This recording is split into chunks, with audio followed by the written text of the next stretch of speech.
Hi viewers, today we are going to see lens review and the lens is Tamron 17-70 for Sony APS-C series. Why specifically this lens? The reason is this is one of the good candidates for mid-range zoom. There are like two other candidates. Let's look at them. So the first lens is from Sony, which have a range of 16 to 55. And the second is Sigma, which have a range of 18 to 50. And the third one is, of course, our friend Tamron 17-70.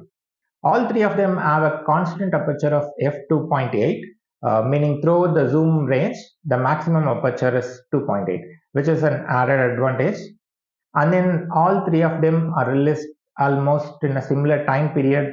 Sony got released in 2019, Sigma in 2021, and then Tamron 2020, in fact 2020 December. So we could consider all of them belongs to the same generation of lens. And then like various reviews show almost they have similar performance, image sharpness, image quality is like almost equivalent in all three of them. They price differently, quite differently. Sony is very expensive. Current it is like 1,10,000, and then Sigma is 52,500, and then Tamron is 67,500. But all three of them always goes in a sale. We'll get Sony for 92,000, Sigma for 46,500, and then Tamron around 62,000. So this is a normal price. All three of them have similar feature, but Tamron have one pressing feature that makes it an excellent choice. That is VC, vibration control. Rest of the two candidates don't have image stabilization within the lenses. Most of the APS-C body don't have a image stabilization like IBIS within it. This option of having stabilization in the lens is good. So Tamron ticks that box. And the second reason is its extended range in the telephoto end. It gives us an additional 15 to 20 mm of telephoto range, which would help in a portrait setup, portrait photography. It would help in getting a better bokeh. Okay, with a longer range, and then f2.8 we would get a better bokeh compared to the other two candidates. This makes Tamron 70-70 as only go-to lens for an APS-C mid-range zoom. Let's unbox this lens and then see how it performs.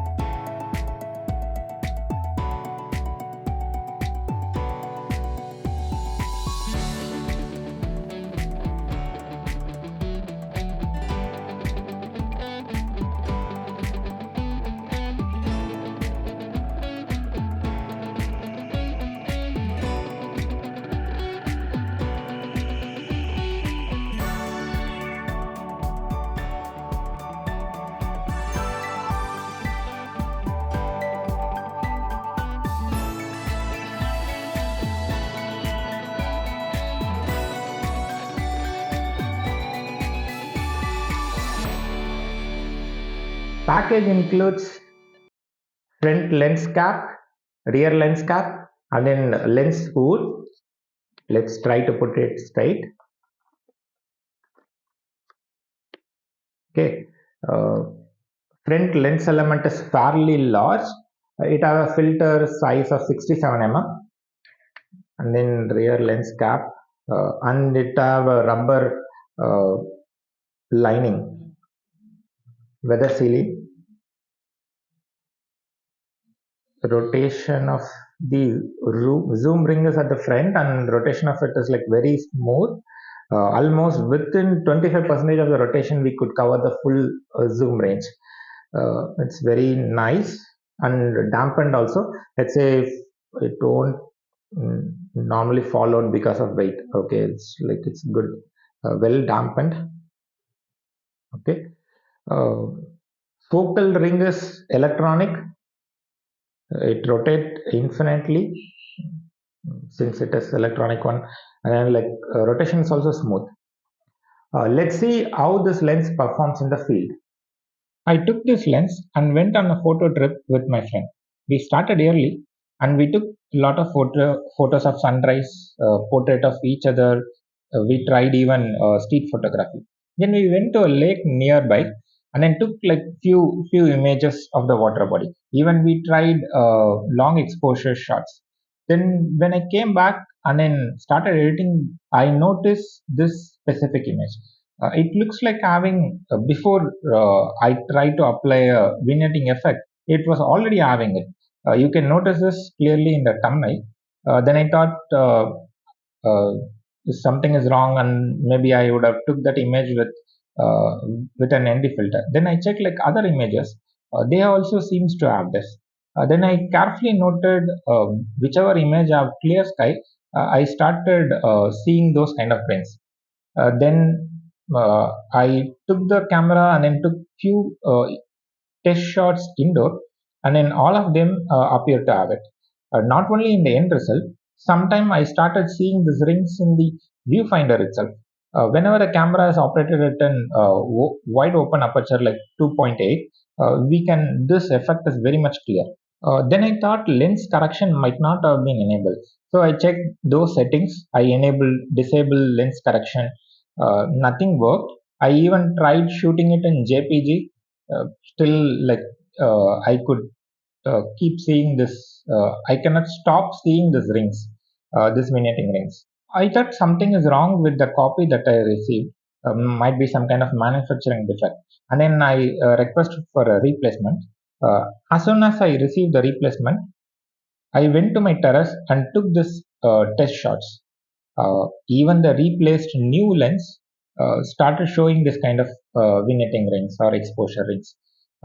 I became curious, so then I did quick Google search to figure out there were other people were also impacted by this.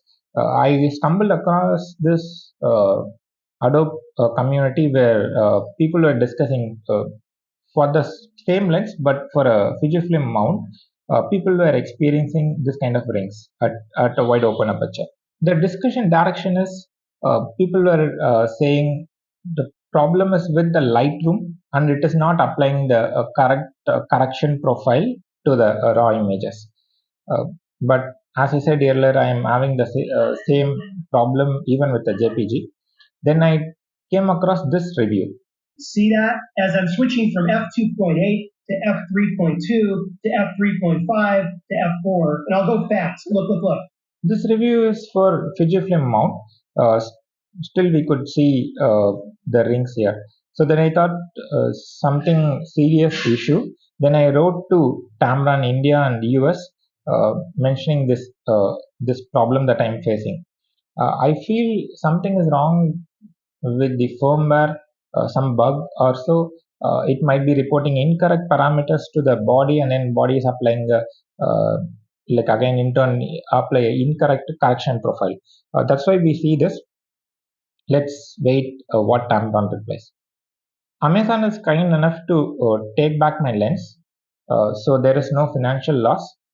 Hope you like this review. If you are using this lens and you are also facing similar issue, let me know in the comments. Or if your copy is working perfectly, maybe from a different batch or having a different firmware version, still let me know in the comments. See you in the next video. Until then, bye.